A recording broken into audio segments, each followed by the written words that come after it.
Hey, it's Rochelle, the Right Now coach, and this is another episode of Always Right. I want to talk to you about why and how you should set up a reading practice as a writer.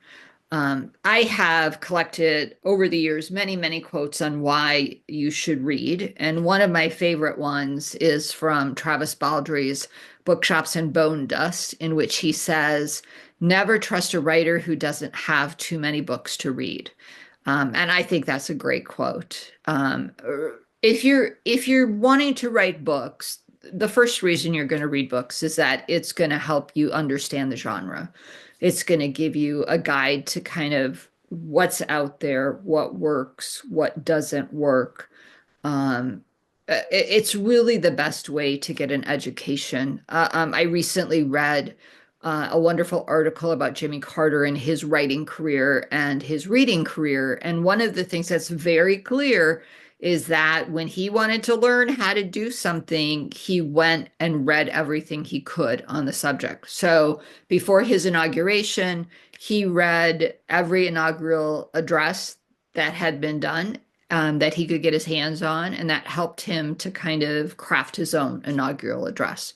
When he wanted to be a poet, he read a lot of poetry, and then he actually hired some poets to help him learn how to write poetry. So reading is really part of your education as a writer. It teaches you about the publishing industry. It teaches you about the genre that you're writing. It teaches you about the form, about what people are doing, and kind of how you can go beyond what people are doing right now. But the other thing is reading is kind of the gateway to new information and ideas. So you're going to read for pleasure. You're going to read things that you like. So you're going to read in your like favorite categories. For me, that tends to be mystery. But you're also going to push yourself to read beyond your categories. I think that is really helpful. So one of the things I do, I have my list of books that I'm always reading. But I try to go once a week to the library and just kind of skim through the new books and see what catches my eye. One time last year, I ended up picking out a book on snails that, yeah, I've never been really a science person, but I ended up having a day off of work. I read the book on snails. It was absolutely fascinating. I learned so many things that I had never known before. And so that helps me a lot. It helps me really expand my ideas. I do a lot of reading online of things I don't know. And sometimes those will point me to books. So challenge yourself to read outside your comfort zone. Go to the new books, either at your bookstore or your library, and kind of see what's out there. See what other people are recommending. One of the things I did this year to help me read outside my comfort zone is I put together a shelf. You can't see it because it's outside the camera. And the shelf is about half, there's 12 nonfiction books and 12 novels that I've picked up over the years, that I consider kind of aspirational reading, things that I thought I should read or wanted to read at some point, but have never gotten around to. So my goal is to read two of each of those books a month. So one nonfiction and one fiction book from that shelf.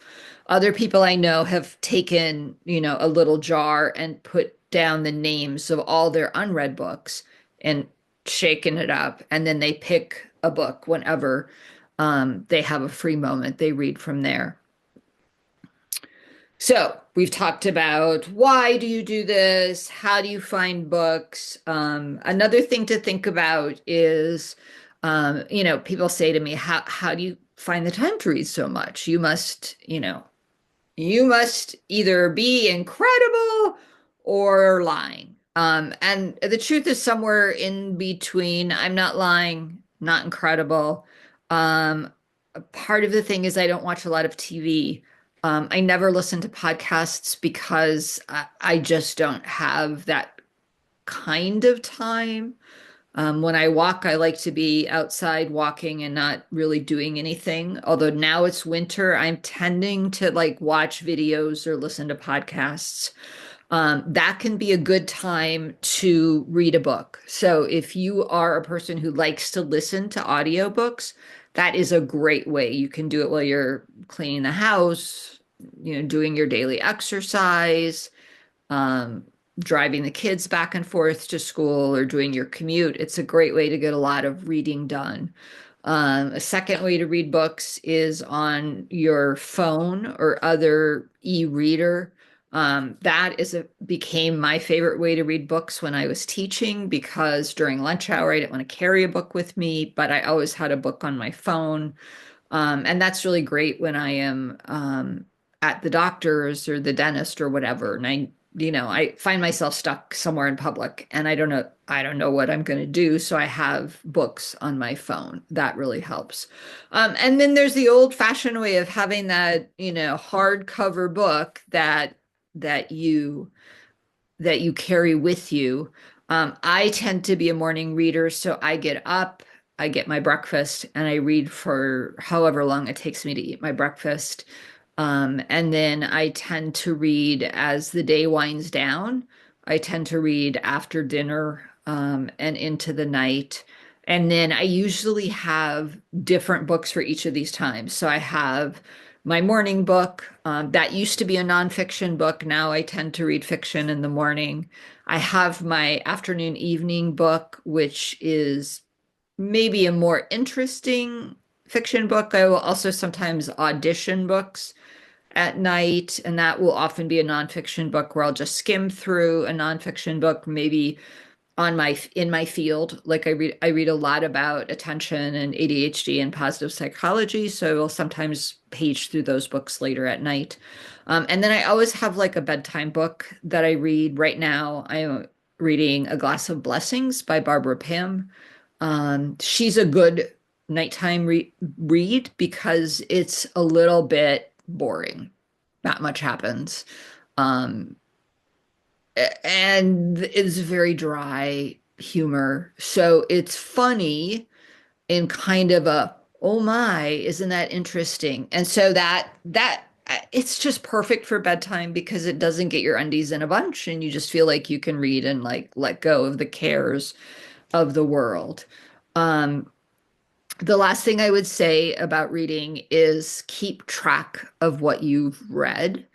Um, my system, I've been tracking my books since 1993. I kind of keep them by the month. And so I know like what I read every month of the year. It's not the best system in terms of have I read this book? So often I'll pick up a book at the library and think, sounds familiar, not sure if I read it. It's really a pain to look through all of the books I've read over the past 30 years. And so I will often start a book and then maybe 20 pages into it, if I'm lucky, often 50 pages into it, I go, oh, yeah, I totally remember this. I read this. Okay, now I've read it almost a second time. So keeping track of your books can be a great way to know if you've read things. I also use Goodreads. There's some other things online that are not associated with Amazon, so you may want to check those out. So that is my little tidbit on what you should do for starting a reading program. I am an avid reader. So my goal is to read a book a week. I generally end up reading 2 books a week. My sense for anybody is just to play. Just read what you're interested in.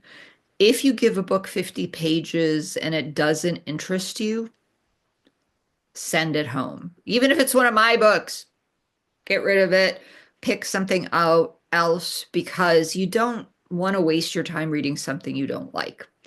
And then try lots of different things. You have to audition books. And if you start reading a book and it's just a drag, even if your best friend said they loved it, return it to the library, get something else. Sometimes it's good for your book to be a big cozy hug for you. Your book does not always have to challenge your brain. I like challenging my brains. I like challenging my brain from time to time, but I also think it's great to have a book that just feels so easy that it's like brain candy, you know? It's just like having popcorn and drinking a glass of wine. It's a lovely experience. So that those are my tips for reading. Please comment below on your favorite books. I would love to read them. Thanks and have a great day. Always right.